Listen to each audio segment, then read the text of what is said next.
யாழில் தமிழர்களின் நீதிக்கான போராட்டத்தில் ஏற்பட்ட குழப்பம், பகிரங்கமாக மன்னிப்பு கேட்ட ஸ்ரீதரன். இந்த அரசாங்கம் 20 ஆண்டுகள் ஆட்சி செய்யும். செம்மணிக்கு அனுர அரசாங்கமே நீதியை நிலைநாட்டும். அமைச்சர் சந்திரசேகர் உறுதி. ஷானி அபேசேகரவை கண்டு நடுங்குவது யார்? கொஞ்சம் கூட தாமதிக்க வேண்டாம். ஈரானுக்கு மீண்டும் எச்சரிக்கை விடுத்த அமெரிக்கா. நேற்றிரவு துப்பாக்கிதாரிகளின் கைவரிசை, சுட்டுக் கொல்லப்பட்டார் ஆமியுபுல். மாணவி அம்ஷிகாவின் விடயத்தில் இழைக்கப்பட்ட அநீதி, குற்றவாளி காப்பாற்றப்பட்டாரா? தொடரூந்துகளில் நடாத்தப்பட்ட சிறப்பு சோதனை, 37 பேர் அதிரடி கைது. நேற்றிரவு ராகம படுவத்தை பகுதியில் நடாத்தப்பட்ட துப்பாக்கி சூட்டில் ஆமியுபுல் உயிரிழந்துள்ளார். முச்சக்கர வண்டியில் வந்த துப்பாக்கிதாரிகள் இருவர் பிஸ்டல் வகை துப்பாக்கியால் சுட்டுவிட்டு தப்பி சென்றதாக காவல்துறையினர் தெரிவித்தனர். படுவத்தை கிராம அபிவிருத்தி மாவட்டத்தில் அமைந்துள்ள வீடொன்றை குறிவைத்து துப்பாக்கி சூடு நடாத்தப்பட்டுள்ளது. உயிரிழந்தவர் நீதிமன்ற வளாகத்தில் சுட்டுக் கொல்லப்பட்ட கனேமுள்ள சஞ்சீவ என்பவரின் நெருங்கிய கூட்டாளியான ஆமி உபுல் என பின்னர் அடையாளம் காணப்பட்டுள்ளார். துப்பாக்கி சூட்டுக்கான காரணம் மற்றும் துப்பாக்கிதாரிகளின் அடையாளம் குறித்து இதுவரை உறுதியான தகவல்கள் வெளியிடப்படவில்லை. சம்பவம் தொடர்பில் காவல்துறையினர் விசாரணைகளை ஆரம்பித்துள்ளமையும் குறிப்பிடத்தக்கது. கடந்த 30 வருடங்களாக இலங்கையில் தமிழின படுகொலை நடைபெற்றுள்ளது என்பதை இலங்கை தமிழர்கள் உட்பட பல நாடுகளை சேர்ந்த மக்களும் அமைப்புகளும் வலியுறுத்தி கொண்டிருக்கின்றன. ஆனால் இலங்கை அரசாங்கம் எப்போதும் தமிழின படுகொலை இலங்கையில் நடக்கவில்லை என மறுத்து கொண்டிருக்கின்றது. இவ்வாறான ஒரு சூழ்நிலையில் தமிழின படுகொலைக்கு ஆதாரமாக கிடைத்தொரு விடயமாக செம்மணி மனித புதைகுழி பார்க்கப்படுகின்றது. இந்த நிலையில் செம்மணி மனித புதைகுழிக்கு நீதி கோரி தமிழ் மக்களால் முன்னெடுக்கப்பட்ட அணையா விளக்கு போராட்டத்தில் குழப்பம் விளைவித்து அந்த போராட்டத்தை கொச்சைப்படுத்தியதாக தமிழ் அரசியல்வாதிகள் மீது குற்றச்சாட்டுகள் முன்வைக்கப்பட்டன. இந்த குற்றச்சாட்டுகளை பகிரங்கமாக மன்னிப்பு கேட்பதாக ஸ்ரீதரன் மேலும் தெரிவித்துள்ளார். ஜனாதிபதி அனுருகுமார திசாநாயக்க தலைமையிலான தற்போதைய தேசிய மக்கள் சக்தி அரசாங்கம் 20 ஆண்டுகளுக்கு ஆட்சி நடாத்தும் என கடுவல நகர பிதா ரஞ்சன் ஜெயலால் தெரிவித்துள்ளார். தற்போதைய அரசாங்கத்தை ஆட்சி கவிழ்க்க முடியாது என அவர் சுட்டிக்காட்டியுள்ளார். தற்போதைய அரசாங்கத்தின் ஆட்சியில் ஊழல், மோசடிகள் மற்றும் களவுகள் இடம்பெறுவதில்லை என அவர் குறிப்பிட்டுள்ளார். இந்த விடயம் மக்களுக்கு நன்கு தெரியும் எனவும் அவர் தெரிவித்துள்ளார். எனவே மின்சாரம் மற்றும் எரிபொருள் கட்டணங்கள் சிறிதளவில் அதிகரித்தாலும் மக்கள் அதனை மகிழ்ச்சியுடன் தாங்கிக் கொள்வதாக தெரிவித்துள்ளார். சிங்கள தொலைக்காட்சி ஒன்றுக்கு வழங்கிய நேர்காணலின் போதே அவர் இதனை தெரிவித்துள்ளமை குறிப்பிடத்தக்கது.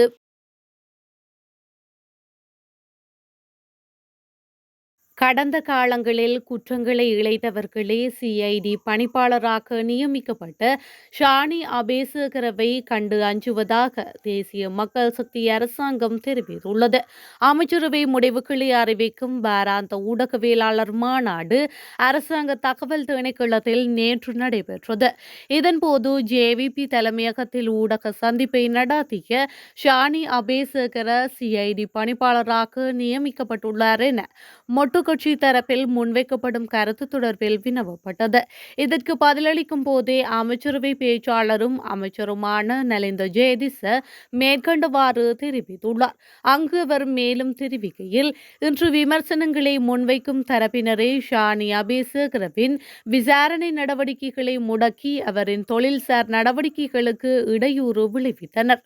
ஷானி அபேசேகர திறமையான அதிகாரி. எனவே ஷானி அபேசேகர யார் என்பது மக்களுக்கு தெரியும். நாட்டுக்காக உயிரை கூட துச்சமென கருதி செயல்படும் அதிகாரியை நாம் பாதுகாப்போம்.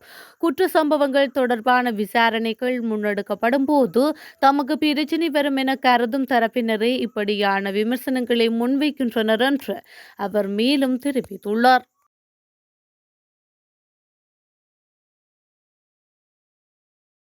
தவறான முடிவெடுத்து உயிரிழந்த மாணவி அம்ஷிகா தொடர்பில் அரசாங்கம் இதுவரை எந்தவிதமான சட்ட நடவடிக்கைகளும் எடுக்கவில்லை என ஆசிரியர் சங்கத்தின் செயலாளர் ஜோசப் ஸ்டாலின் குற்றம் சுமத்தியுள்ளார்.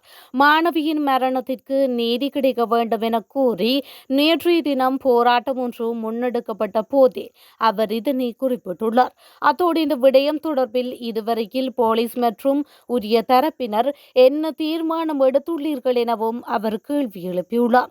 மேலும் மாணவியின் மரணம் தொடர்பில் நீதி கிடைக்க வேண்டும் எனவும் அதுவரையில் எமது போராட்டம் தொடரும் எனவும் ஆசிரியர் சங்கத்தின் செயலாளர் மேலும் தெரிவித்துள்ளார்.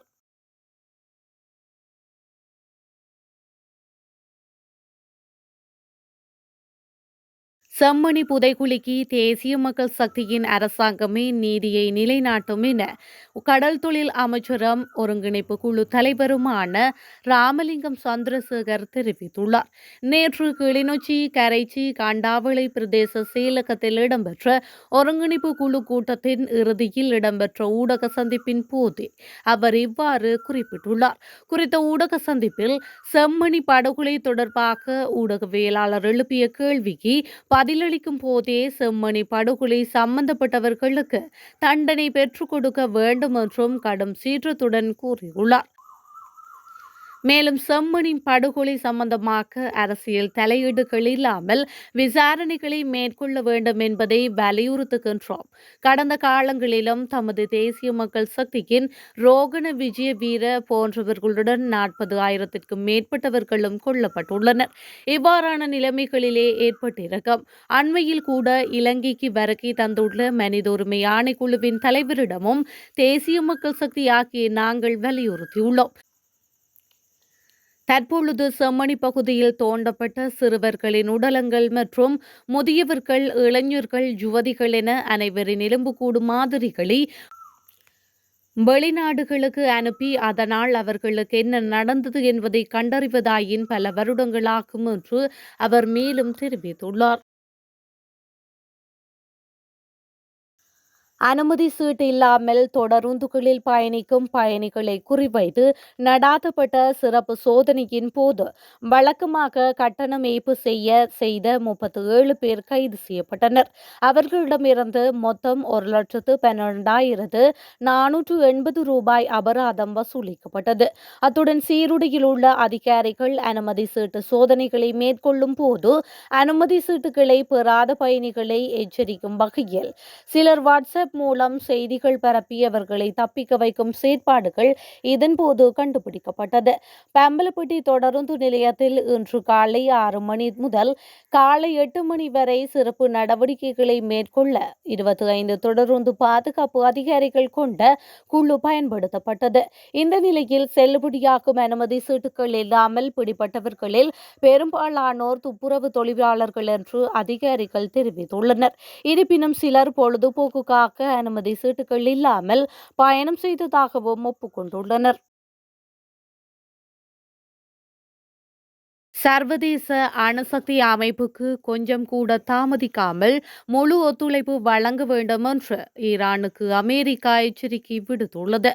ஐநாவின் அணுசக்தி கண்காணிப்பு அமைப்பான சர்வதேச அணுசக்தி அமைப்புடனான ஒத்துழைப்பை இடைநிறுத்தம் செய்து ஈரான் ஜனாதிபதி உத்தரவிட்ட நிலையிலேயே அமெரிக்க ஜனாதிபதி டொனால்ட் ட்ரம்ப் மேற்கண்ட எச்சரிக்கையை விடுத்துள்ளார். இதுகுறித்து அமெரிக்க அரசின் செய்தி தொடர்பாளர் டாமி ரோஸ் கருத்து தெரிவிக்கையில், ஈரான் தனது போக்கை மாற்றி அமைதி மற்றும் செழிப்பின் பாதையை தேர்ந்தெடுக்கும் வாய்ப்பிருக்கும். இந்த நேரத்தில் அணுசக்தி முகாமையுடனான ஒத்துழைப்பை நிறுத்திக் கொள்வது ஏற்க முடியாதது. ஈரான் மேலும் தாமதமின்றி முழுமையாக ஒத்துழைக்க வேண்டும்.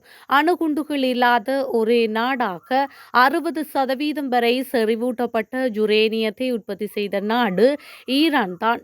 ஈரான் அணு ஆயுத பரவலை தடுப்பு ஒப்பந்தத்தின் கீழ் தேவைப்படும் பாதுகாப்பு ஒப்பந்தத்தை முழுமையாக பின்பற்ற வேண்டும் என்றும் வலியுறுத்தியுள்ளார்.